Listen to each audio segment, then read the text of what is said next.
স্বপ্ন আছিল আকাশ ছুইবাৰ কিন্তু আকাশী হাৰি লইল তারার জীবন। উত্তরাত মাইলস্টোন স্কুলত ক্লাস চলাকালীন এক মর্মান্তিক ট্র্যাজেডি। বিমান বিধ্বস্ত হয়ে এখন পর্যন্ত প্রাণ হারাইয়ে অন্তত ২৭ জন, নিহত অকলর ২৫ জনই শিশু। এই ক্ষত হনদিনই ফুরনইবার নয়। বার্ন ও প্লাস্টিক ইনস্টিটিউটত জানা গিয়ে আহত ৭৮ জনের মধ্যে ৫ জনের অবস্থা আশঙ্কাজনক। ভেন্টিলেশনত আছে ২ জন।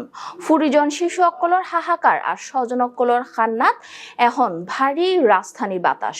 নিহত অকলর মধ্যে বিমানিবার পাইলট লেফটেন্যান্ট তৌকির ও মাইলস্টোন স্কুলের প্রাইমারি সেকশনের হেড কোঅর্ডিনেটর মাহেরিন চৌধুরীও আছিল। অসহনীয় এই দুর্ঘটনাত গোটা জাতি আজ শোকাহত।